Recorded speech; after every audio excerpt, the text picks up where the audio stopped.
Look out, consoles, here comes the iPad. And Google TV is about to get a much-needed Honeycomb 3.1 boost of confidence. iTunes 11 could also get a much-needed facelift, and Ron Richards interviews David Allen, author of Getting Things Done. His favorite productivity app? Stick around and find out, today on App Judgment. App Judgment is brought to you by Audible. Welcome to App Judgment, your source for mobile application news and reviews. I'm Anthony Carboni. And I'm David Prager. Later on in the show, Ron Richards will be chatting with David Allen, author of the productivity cult classic book, Getting Things Done. This book was like the blueprint for my life for a while. I was like obsessed with the Getting Things Done I always system. wanted to get into it. It's such a hard code philosophy to stick to, but if you do it, apparently, I mean, it really, increases your productivity. Yeah, and it is probably the hardest thing to get done in your day, is adhering to the system of getting things done. And I see, he's got a massive amount of followers that really, preach to, or they listen to the preachings of him on how effective it is. And it kind of reminds me a little bit of, the 4-hour work week type of stuff. Sure. And the, the whole inbox zero thing from Merlin Mann. Right, which started off as 43 folders, which was itself like a Getting Things Done site. So this guy, he's the father of all this stuff. Indeed, indeed. So first, though, let's take a look at the top mobile news that you guys clicked on over at twitter.com/appjudgment. You can follow us there, as well as subscribe to us here. First up, in the mobile gaming department, it is happening. The iPad is eating consoles' lunch. John Riticello, the Electronic Arts CEO, recently told industry gamers, consoles used to be 80% of the industry, and that was as recently as 2000. Consoles today are 40% of the game industry, so what do we really have?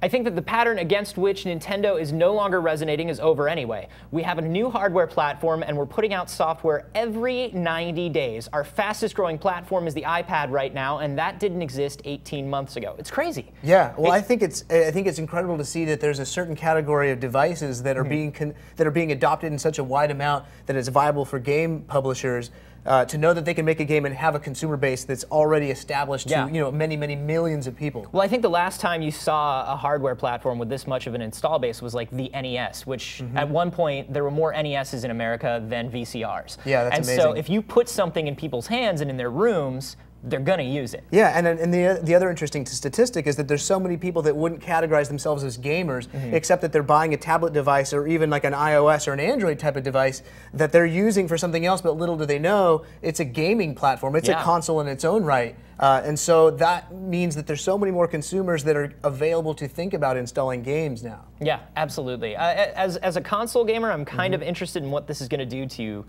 my platform of choice, because it's kind of eating away at it, but it's definitely changing games fundamentally. Indeed. So next up, Honeycomb 3.1 for Google TV is almost here, and the people over at AndroidandMe.com have a great breakdown of a bunch of the features. Yeah, these are interesting because this is a lot of stuff that I've kind of had problems with Google TV for a long time. That you're going to get access to the Android market, which they've been promising forever. You're going to get widgets, you're going to get notifications, a new media player, an overhauled user interface, Google TV emulator for developer. I mean, just stuff. It goes on and on and on and on. And I think it's going to continue the whole path of what these set-top boxes have had. All these little hardware set-top boxes like the Roku and the Boxee. Now you've got Google TV with all of the different manufacturers that have it as a capable device, and it basically it's kind of turning it from a kind of a Google engineer-centric type of interface and giving it a little bit of a prettier look, as well as the ability to connect third-party peripherals to it that allow you to change kind of the way you interface with the device. Yeah, and I mean that kind of clears up my two biggest problems with Google TV, which number one, the interface was so complicated for most people, and number two, once you dig into that interface, there really wasn't much there. So I think once they simplify that and they kind of add these apps and widgets and everything, it's going to get into a lot more. Yeah, it's exciting times to see what Google TV is doing, as well as what some of the competition like iOS 5 and what is rumored to be able to enable the Apple TV to do with the Bluetooth interface and the possibility of installing its own apps on the Apple TV. I'll tell you this, I think if Google can make it fast and easy to access media that's not through one big central store, like my media collection on a hard drive somewhere, and play it on my TV, that's it, well, done. Hopefully Perfect. that's what the open source mentality of the Android platform period will allow that to do, I hope. Yeah. We should see. It should be interesting. Finally, the people over at iDownloadBlog.com are reporting that iTunes 11 is about to get a major facelift. They quote a reliable source saying the UI could be much more cleaner and slick. iCloud is also going to be more closely integrated with iTunes. Rather than the iTunes Store being essentially a web browser, the store will actually be integrated into the entire app, much like Spotify is currently. Great, perfect. iTunes has needed an overhaul for so long.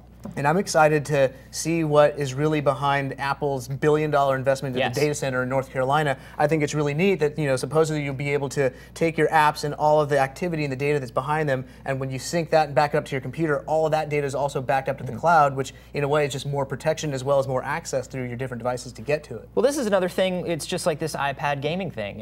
You take this backup and syncing technology, you make it easy, you put it in everybody's hands, and all of a sudden people realize they have a need for it, right? Because right now you've got things like Dropbox and all these other systems, but they're a little geeky. You know, and once they put it into everybody's hands, everybody's going to all of a sudden be like, oh, cloud storage, oh, backups, yeah, totally. And the last thing I'm kind of excited about, or I'm hopeful for, is that I hate the kind of browser interface of iTunes. Not necessarily that it has a browser interface, but it's slow and wonky. And anytime I get a link and I know it's going to open iTunes and go to the iTunes Store, some spin-off part of the iTunes Store, I cringe because I know how slow and wonky it's going to be. Yeah. Well, I mean, you had this thing that, you know, 10 or so years ago was built to be an MP3 player, and they just kept adding stuff and adding stuff and adding stuff without ever stopping to think about what iTunes has become and what more people use it for. So it still looks like an MP3 player, it still acts like an MP3 player, but that's not what iTunes is. So I'm very excited to see this new design. So am I. So your move, Winamp. Your Boom. Move. Coming up next, Ron Richards chats productivity with smartphones with David Allen, the author of Getting Things Done. But first, it's time to get social. Winamp. Hey, AppJudgment, it's Annie. So last week we asked you guys what you think about in-app purchasing after hearing that the average transaction is a whopping $14. Unanimously, you guys supported the Pay Now model, if you have to pay anything at all, of course. On YouTube, Felix Maxwell writes, pay now or nothing ever preferably, but if I need to pay up front. And I have to say that I agree. But the majority of you guys on YouTube actually argued about the reports that Apple may be including facial recognition technology in iOS 5. Ex-YouTuber 117X asks, wonder what the iPhone 5 motto will be. Changing everything again, again, again, again, again. And you bring up a good point. Where does Apple go from here with their dramatic slogans? Come to think of it, let's make it a friendly competition, shall we? Let us know in the comments on Facebook or on Twitter what you think Apple's slogan should be for the iPhone 5. Best response wins a $5 iTunes gift card to use on whatever you want. Again, what should the iPhone 5 slogan be? Let us know on the nets, facebook.com/appjudgment, youtube.com/appjudgment, and or twitter.com/appjudgment. Good luck. Audible.com is the leading provider of downloadable digital audiobooks and spoken word entertainment. Audible has over 75,000 titles to choose from to be downloaded directly to your iPod, MP3 player, and played back anywhere at any time. Choose from books in every genre: science fiction, thrillers, drama, comedy, business, history, and so much more. Audible is crucial if you spend a lot of time commuting, waiting for buses, or at the gym. Wherever, it's so easy to download books directly to your iPod or MP3 player to take your books anywhere. Go to audiblepodcast.com/appjudgment to get a free audiobook download of your choice when you sign up today. Again, go to audiblepodcast.com/appjudgment for your free audiobook. Hey, I'm Ron Richards, and I'm here for a very special edition of App Judgment with an interview with our guest, David Allen. How you doing, sir? Terrific, Ron. Thanks. Cool. So you are a productivity expert and the author of the book Getting Things Done. For the uninitiated, what is Getting Things Done? Getting Things Done is really defining the best practice of keeping everything out of your head so that you don't have the stress of having it all in here, having a much more objective inventory of all your commitments and everything you need to do. So it just gets for getting things done with a lot less effort when you do that. So the book came out about 10 years ago or so, and it was early on. It was embraced by the tech industry. What was that? Was that expected? An expected result? Kind of unexpected, and on the afterthought, I understand why. The tech folks are just almost as lazy as I am. They love whole systems, and actually, what my methodology does is it turbocharges their cool gear. Yeah. gives them much better way to make them more productive. All that cool stuff they actually like to work with. Right. So you mentioned that you're lazy, tech people are lazy. How does Getting Things Done make a lazy person more productive? Well, if you want to get something done, you want to do it with as little psychic and physical effort as possible. Okay. I do. I wake up in the morning and say, how much easier can I get from here to there? So getting things done is really about not having to rethink anything, not having to have a thought more than once.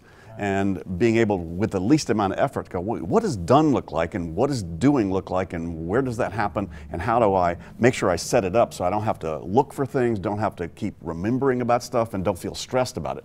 A lot of times, see, people's attention is distracted by a lot of things they've mismanaged. And what you want is you want to be able to put your attention clearly and freely on what you want, when you want, the way you want, and have a clear head. That's a cool place to be, and that's what this methodology facilitates. And that gets you to be productive, which is great. Sure. So. Well, being productive just means you want to get something done that you want to get done. So if you go on a vacation to relax and you're not relaxed, that's unproductive.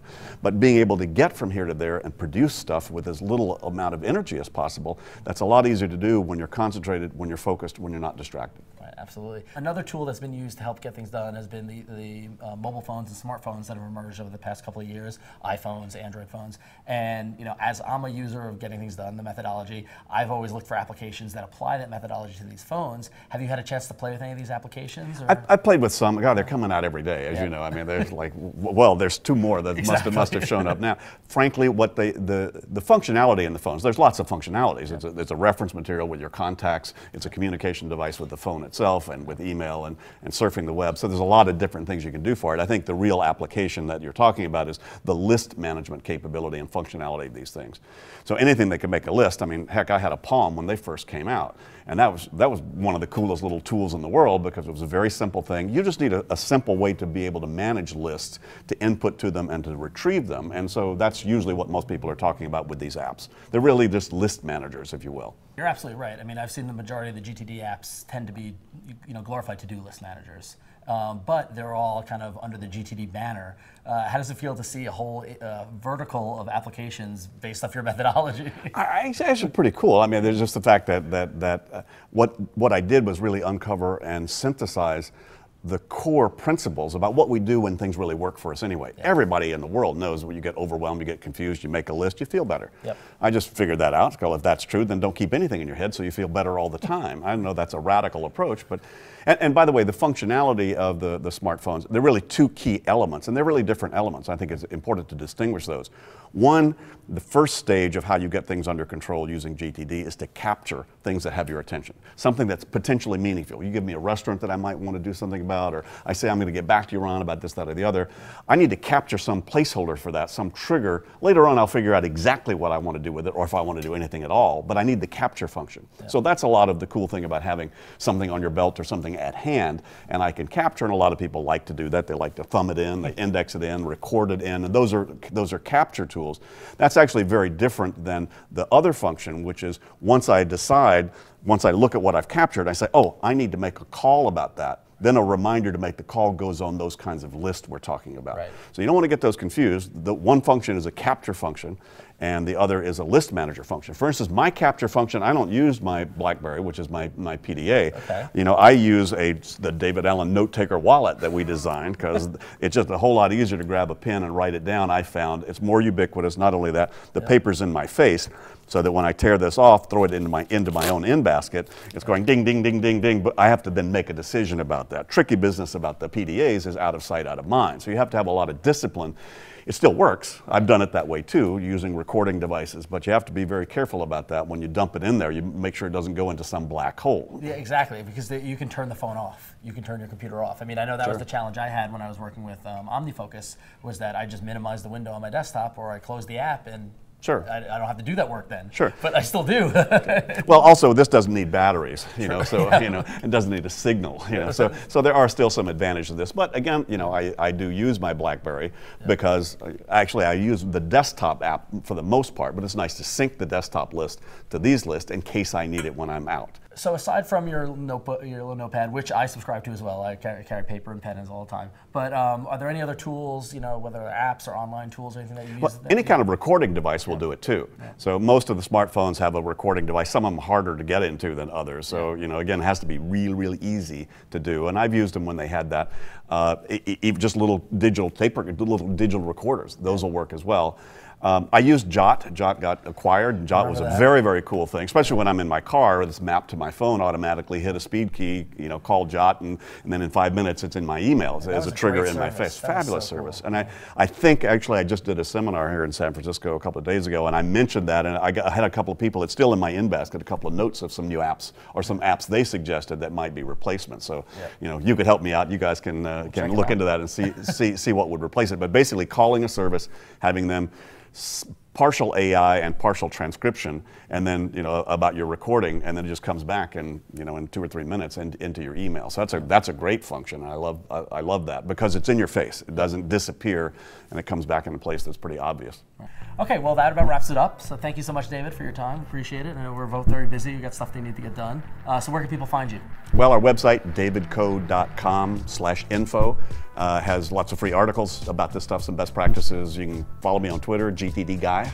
Yep. Lots of folks hanging out with me there. That's a great place to be. Yeah, absolutely. And gtdtimes.com, our blog, free and easy way to play. Cool. Well, you've made my life a lot more productive, so thank you very much. We appreciate it. I am delighted to. Yeah. Thanks. Take care.